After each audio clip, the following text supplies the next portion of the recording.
હું વિનંતી કરીશ કે જેની આપણે આતુરતાથી રાહ જોઈ રહ્યા છીએ, हम सबके दिलों की धड़कन, पूरे भारत का भावी नेतृत्व लेकर हम सबको मार्गदर्शित करने के लिए आ रहे हैं। मान्यवर राहुल जी, आप आइए, हमको मार्गदर्शित करें, ऊर्जा दीजिएगा। उधर आप उधर वाले माइक से करेंगे। राहुल गांधी जैसा हो,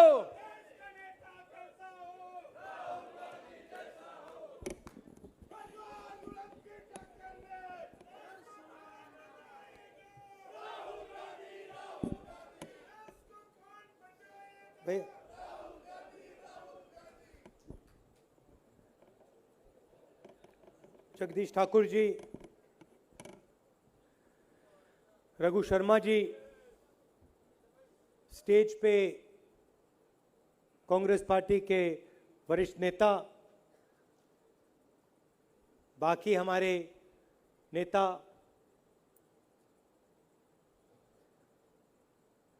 आप सबका यहां बहुत बहुत स्वागत।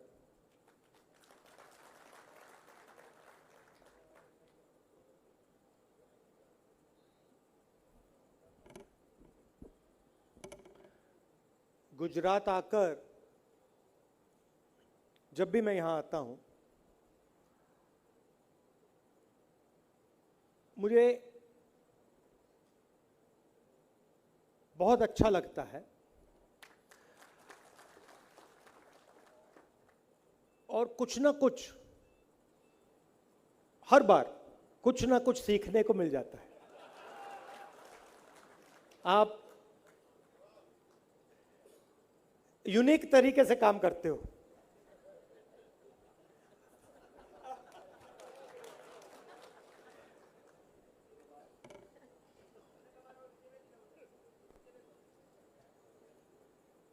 यूनिक तरीके से काम करते हो और जो हमारी पार्टी है, महात्मा गांधी की वहां फोटो लगा रखी है।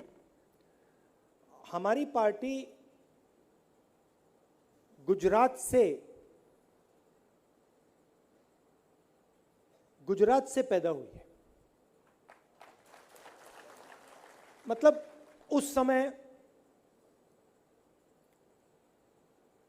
हर प्रदेश में कांग्रेस पार्टी उठी थी, मगर जो विचारधारा थी, जो डायरेक्शन थी, वो एक गुजराती ने दी थी। उसमें नेहरू जी थे, सरदार पटेल जी थे, सुभाष चंद्र बोस थे, बहुत सारे लोग थे, मगर जिसको स्ट्रेटेजिक डायरेक्शन कहते हैं, वो महात्मा गांधी ने दी थी। और बाकी लोग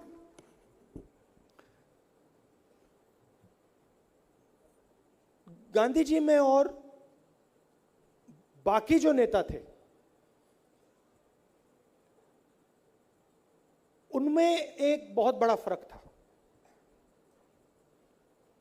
मेरे परदादा भी गांधी जी के साथ काम करते थे।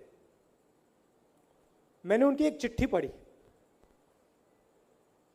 जो वो गांधी जी के बारे में किसी को लिखी उन्होंने। मैं आपको बात समझ आ जाएगी। चिट्ठी में नेहरू जी लिखते हैं कि मैं इस मामले पे मेरी गांधी जी के साथ बातचीत हुई, डिस्कशन हुई, और मेरा पूरा मन, मेरी पूरी लॉजिक कह रही है कि इस मामले में गांधी जी गलत बोल रहे हैं और मैं सही बोल रहा हूं। मगर मैं जानता हूं, अंदर से मैं जानता हूं कि मेरा दिमाग कह रहा है कि वो गलत है और मैं सही हूं, मगर मैं जानता हूं कि वो सही है और मैं गलत हूं। मुझे बात समझ नहीं आ रही है क्यों। मतलब वो दूसरी लेवल पे बात कर रहे हैं, मैं दूसरी लेवल पे बात कर रहा हूं। मुझे लग रहा है कि वो गलत हैं, लॉजिकली मुझे लग रहा है कि गलत है, मगर पता नहीं कहां से फीलिंग आ रही है कि वही सही है। मतलब आपने आज, मैं जब मंदिर गया तो वहां पुजारी जी ने मुझे भी कहानी बताई कृष्ण भगवान की, जो आपने अभी फिर से दोहराई। तो उसमें जैसे मैंने आपको गांधी जी का उदाहरण दिया कि नेहरू जी कहते हैं कि लॉजिकली मुझे ठीक लग रहा है, मगर सच्चाई उनके साइड पे है। लॉजिक मेरे साइड पे, सच्चाई उनके साइड पे। मतलब मैं सच्चाई तक पहुंच नहीं पा रहा हूं। तो वही कृष्ण भगवान की बात थी। जब लड़ाई हुई, जब कृष्ण भगवान जी वहां लेटे थे, उन्होंने बड़ी होशियारी से सवाल पूछा, तुम्हें सेना चाहिए या तुम्हें कृष्ण जी चाहिए? यह मामूली सवाल नहीं है, यह गहरा सवाल है। कृष्ण जी यह पूछ रहे थे कि तुम्हें सच्चाई की लड़ाई लड़नी है या झूठ की लड़ाई लड़नी है? तुम मन बना लो। तुम्हें सच्चाई की लड़ाई लड़नी है तो तुम्हें 4-5 लोगों की जरूरत है, और अगर तुम्हें झूठ की लड़ाई लड़नी है तो ले जाओ, सब कुछ उठा के ले जाओ।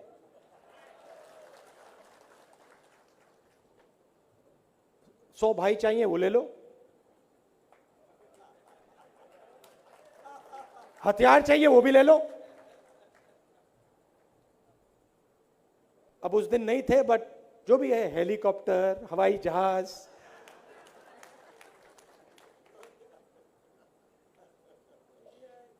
सीबीआई, ईडी, मीडिया, पुलिस,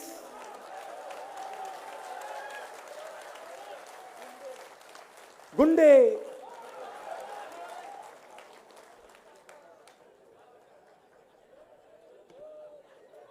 हर रोज कोई ना कोई नया कपड़ा। तो गुजरात हमें यह सिखाता है कि एक तरफ सत्ता हो, सीबीआई हो, ईडी हो, कौरव हो, कुछ फर्क नहीं पड़ता, वो माया है।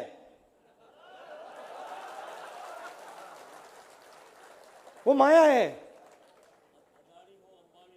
वो जो भी है, वो जो भी है, वो माया है। और दूसरी तरफ सच्चाई। अब देखिए, उनको देखिए, हाथ में सीबीआई है, ईडी, मीडिया, अच्छे कपड़े, सच्चाई ऐसी लगती है।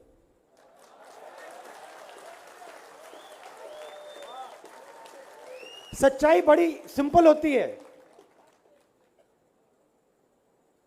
सिंपल होती है। अब सुनिए, तो गुजरात ने सिर्फ हमें नहीं, कांग्रेस पार्टी को तो गांधी जी दिए, रास्ता दिखाया, मगर गुजरात ने ये जो सोच है, शायद आज गुजरात के लोगों को भी नहीं मालूम कि आपने कहां कहां तक इसको फैला दिया। नहीं,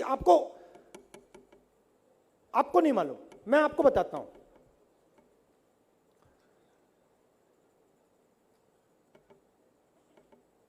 नाइनटीज की बात है, मैं 19-20 साल का था उस समय, और मैं ये कांग्रेस पार्टी से नहीं कह रहा हूं, मैं गुजरात के हर युवा से कह रहा हूं, आप सबको ये सुनना चाहिए। ये भाषण इनके लिए है मगर आपके लिए भी है। मैं गया साउथ अफ्रीका। आप लोग अभी कहा किसी ने कि थोड़ी मायूसी है, तो उसको मिटाने के लिए मैं ये आपको समझा रहा हूं, बता रहा हूं। मैं जानता हूं कांग्रेस पार्टी में मायूसी कैसे मिटती है, समझता हूं। तो मैं गया साउथ अफ्रीका, वहां पे सोनिया जी थी, प्रियंका थी, मैं था। पापा के असैसिनेशन के बाद मंडेला जी ने हमें साउथ अफ्रीका बुलाया था। साउथ अफ्रीका में जो अपार्थाइड की सरकार थी उसको हटा दिया गया था। तो मंडेला जी ने हमें बताया कि थोड़ा बता रहे थे, लड़ाई के बारे में बता रहे थे, और उन्होंने बताया कि मैं 26 साल जेल में रहा। 26 साल मुझे वो तंग करते थे कंटिन्यूअस, मतलब ये नहीं कि 2 साल अंदर फिर 2 साल बाहर, 26 साल डायरेक्ट सीधा खट, और सॉलिटरी कन्फाइनमेंट में 7-8 साल।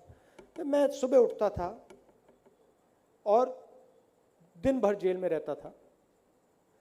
तो मैंने कहा कि जेल में आप इतने साल रहे, आप अकेले रहे, आपको शक्ति कहां से मिली? मुझे कहते मैं तो अकेला था ही नहीं। मैंने कहा आप अकेले नहीं थे, आपने कहा आप तो सॉलिटरी में थे। सॉलिटरी में तो था, तो फिर मैंने कहा कैसे हो सकता है आप सॉलिटरी में थे और अकेले थे? अकेले नहीं थे। कहते नहीं, मेरे साथ सॉलिटरी जेल में महात्मा गांधी बैठे थे। तो देखिए यहां पे गांधी जी की फोटो है, साउथ अफ्रीका की सरकार को गिरा दिया। साउथ अफ्रीका की सरकार को जाके लुढ़का दिया, और आप मुझे कह रहे हो कि गुजरात की सरकार को नहीं लुढ़का सकते। पिछली बार मैं आया यहां, हमारे जो चलो सीनियर नेता कह लो, उन्होंने मुझे कहा पहली मीटिंग में, बहुत मुश्किल चुनाव है। बोला नहीं मैंने कुछ, बहुत मुश्किल लड़ाई है। ठीक है, कितनी सीटें आएंगी? 40-45 सीट आएंगी पक्का। हाँ, 40-45 सीट आएंगी। चुनाव चलता गया, वही नेता मेरे पास आए, कहते हैं माहौल तो बन रहा है, माहौल तो बन रहा है, चेंज तो आ रहा है, कुछ ना कुछ तो हो रहा है। और अंत में आपने 12 कहा, हम 6 सीटों से चुनाव हारे, 7 सीटों से। और उस टाइम जो हालत थी मैंने देखी, इस टाइम जो हालत है मुझे दिख रही है। तो ये जो आपका चुनाव है ना, ये आपके माइंड में कंफ्यूजन है, ये आपका जीता हुआ चुनाव है। चुनाव ऐसे ही अन्य खबरों के लिए चैनल को सब्सक्राइब कीजिए। खबरों का नोटिफिकेशन पाने के लिए बेल आइकॉन को जरूर दबाएं।